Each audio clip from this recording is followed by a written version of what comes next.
that kind of alluding to. So let me ask you guys something. I got a question for you guys. So and I respect you guys more because you guys have been married before. Yes. And you had enough courage and enough heart to do it again. Mm-hmm. Yeah. A lot of people don't do it again. Climate. No. So what are the similarities and differences between your first marriage and now your second? Jesus. How much time we got? We got some time. Wait a minute. We on the clock. 20 minutes. You want to go? No. Go ahead. I want to gather so my silly. thoughts I didn't mean to first. get deep on it. I got to get... Being married to a woman is not any different than being married to a man. Like, you're just married. It's still a marriage. Oh, really? It just happens to be a woman. Like, we still have roles and we still take care of kids and we still paid bills together. Like, it was a legitimate marriage.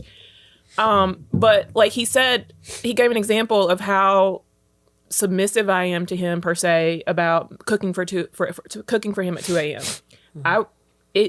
It has been that way since literally day one. It does not matter what this man asks me. I'm going to make it happen.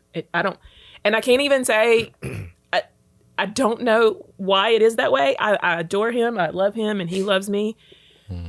It's just something that I'm willing to do for him. In my last marriage, you're asking for a comparison. In my last marriage, it was 5:00 in the afternoon and I was making a burger. Yeah, this is what I'm talking about. Yeah. Her best friend was at the house downstairs in the kitchen with me, watching me cook. And she came downstairs because she was in the shower or something. And like, I feel my eyes rolling in the back of my head right now just from the frustration of it. That's just how like dysfunctional the relationship was. Mm-hmm. And she was like, can you saute some onions for my burger? And I caught such the nastiest attitude. Now, mind you, she wasn't pouring into me. I wasn't pouring into her. I was not nice to her. Okay. I was empty. Okay. And blaming it on her that I was empty. So I was not nice. But anyway, I had the nastiest attitude because you asked me to do just a little step extra. I was about to ask Tracy, is it easy for you to be submissive because Ryan knows how to lead you? Ooh. Because I love to say that men always scream about women want us to be submissive, but they don't know a damn thing about leadership. And we need more men to lead. I can say yes. He makes it easy for me to be submissive and walk in my femininity and all those things. But also I had to like let him. Right. I'm an alpha female. I've always been in charge in every relationship I've been. Even like with men, I still was like, nope, we're doing most this. men struggle with alpha female, so I commend you because a lot of dudes struggle with the alpha female. I'm like, man, I ain't dealing with this, but it could be done. But it's his personality. It's who he is. Now I'm like, I don't want to think. I don't want to have to choose. Like, please do it for me. Thank you. That's it, and it works. It works for us. Thank you. I just wanted you to confirm that because men are always talking about we don't submit. Yeah, that's part of it because we have to check our ego at the door. But we need men to lead. And as a daddy's girl, we're taught you can't submit to any man. Sorry. You can't have any man lead you off a cliff. You have to have wisdom and know, because we are helpmates. I believe in that role, right? Of who you're submitting to. But it does start with a heart posture of submission. I agree with that in your mind state. But there's a lot of men who don't know how to lead, and that's important. Lead in the households, and we know why that's happened because men were pulled from the households from slavery and everything. So but that's where we need men. Like a lot of women are dying for men to step up. Yes, you know what I mean. Let's talk about that's a real conversation. Yeah, I know. Yeah. I just give one colorful example. Yeah, I think so. I don't compare. I recognize and I'm aware of the differences, but I was a different person then. I'm a different person now. I'm a different person, than I was 4 years ago. But would you say your previous marriage prepared you for the woman you have in front of you based on the experience? No, but my therapist would say it's a curriculum for my life. I never say my marriage was a failure. Okay. So it's a curriculum for my life. So I take things that I learned or things that I did well or didn't do well, and I tweak them. But again, I also feel differently about Tracy than I did my previous marriage, right? So because of those feelings and the way that we are, I do more. I wasn't a bad husband. I was probably a better father. but I wasn't the greatest husband I could be. Now, that can be from compatibility or, just the fact that at that time I was doing, no joke, man, I talk about being exhausted. Like, I was probably doing 4 jobs. Like, I was serving tables. At one point, I was a stay-at-home dad for 13 months. I was doing TV. I had a 9 to 5. I was running my nonprofit. I was literally hand making T-shirts and hoodies at the house. So anything Black Fathers Rock that you've seen, I literally ordered the fabric or ordered the shirts, went to pick them up, pressed them myself. Like, I was doing all these things. So I really I didn't have much at the end of the day because of all that I was doing. So the helpmate piece matters. Like, I work at the restaurant every once in a blue moon. Like, I'm re-releasing some things, but I now have the capacity to do so. So I would think I don't put this on her or anybody when it comes to my last marriage. It's more of who I was, who I've become, what adjustments I've made, not excuses, only adjustments, right? So it's different. So I don't compare the two, but I think where I was in my life at that point and where I am in my life now are vastly different from my focus on what having a career. At that time, I was kind of a starving artist, right? Struggling entrepreneur, hustling books out my trunk, styling here and there, work at the restaurant, all those different things. Now, pretty decent income.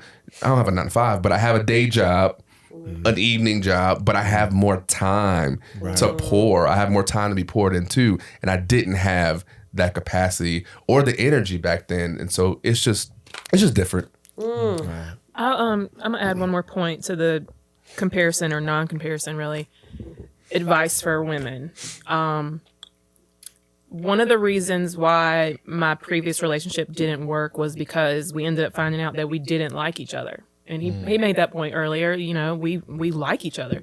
So when I started dating Ryan, I shifted my mindset as a girl, per se, that I'm not going into this trying to make him like me, which is what women are trying to do. I want you to see me. I want you to enjoy my company. And then we put ourselves in this box and I'm going to be what he wants me to be. And I was like, I'm not doing that. I need to figure out if I like this man. Do I like him? Genuinely. Do I like her? Yeah. And so that's been one of the reasons why people see us out everywhere and ask, where's Tracy or where's Ryan? Because when you're with us, you can tell, man, they really like each other. Like, they love each other. This is so cool. And it works. Definitely energy exchange. Yeah. Let me show. I'm gonna go real quick. I'm gonna go culture real quick. When you look at the music that's playing, like even back in the '90s, you had the R&B songs, the Brian McKnights. You had Mint Condition. You had everybody singing about love, togetherness. But I'm gonna say something, man. A lot of what you guys are saying is beautiful, man. I'm in awe. But when you listen to our music today, you look at these TV shows they're putting on. You look at these movies. That's not being promoted as it used to be. Do you feel like that plays an impact on us having the ability to marry each other and be in successful relationships just based on the culture, based on what we see in movies, what we see in TV shows, what we hear in our music? My booty hole's brown. I'm going to put something in my... crazy word. That's actually an old song, too. There's a song back in the day that had those same lyrics, FY. But do y'all feel like... and this can go to anybody. Do y'all feel like a lot of that impacts, our ability, how we view relationships and how we look at each other when it comes to marriage and relationships? Y'all think?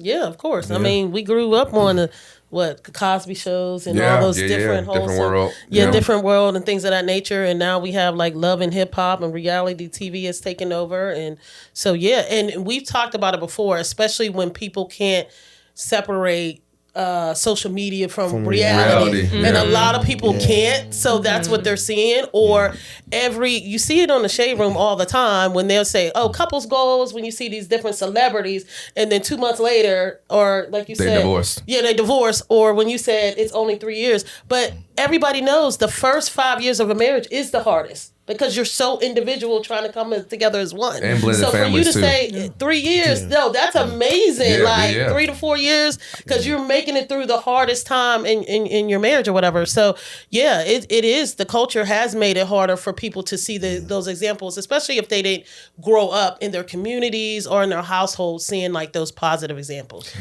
Yeah. So yes, to yes a degree. Yeah. But here's what I know.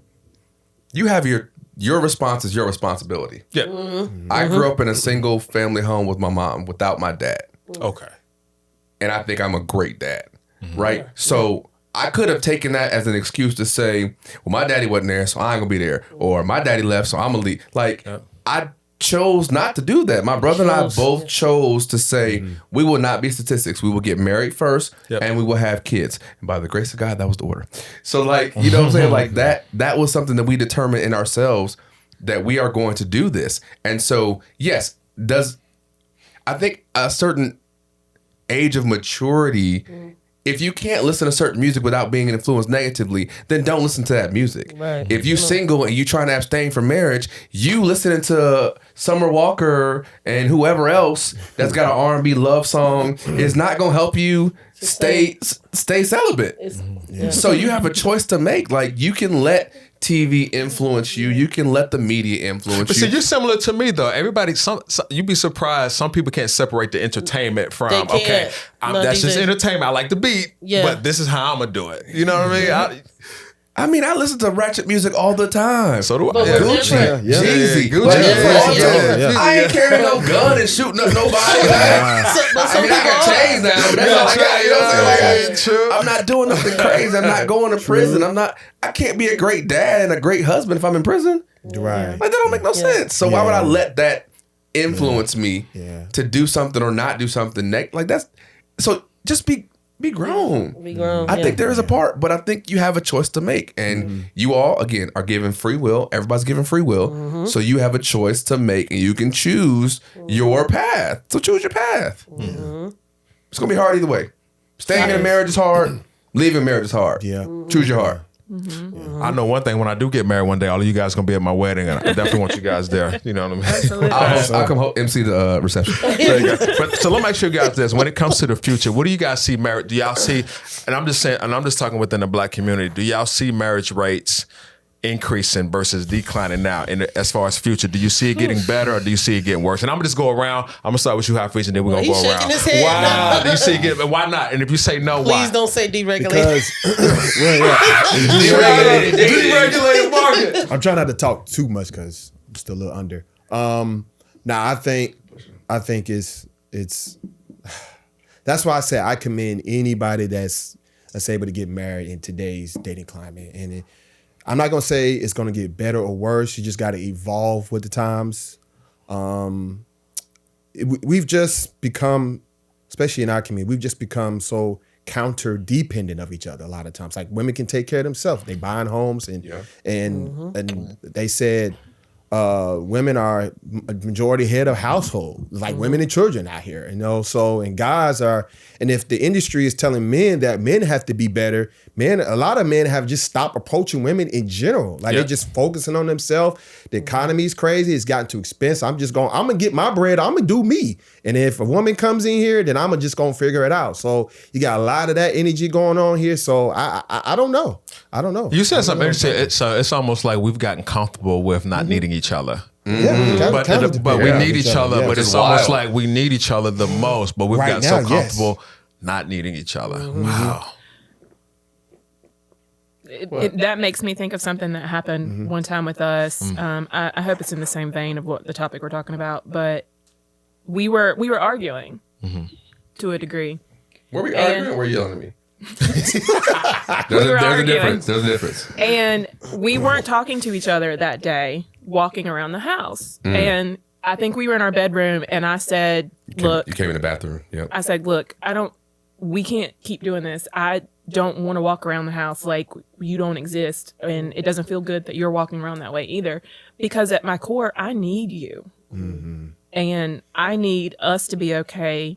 And it sounds dependent, like codependent, but it's not. Like, I need us to be okay so the rest of our world is okay. Because we're at the bottom of everything, and if we're shaky, these kids gonna get parents with attitudes. Our jobs are not gonna get us to a full capacity. I'm not cooking, so like we got to figure this out. So,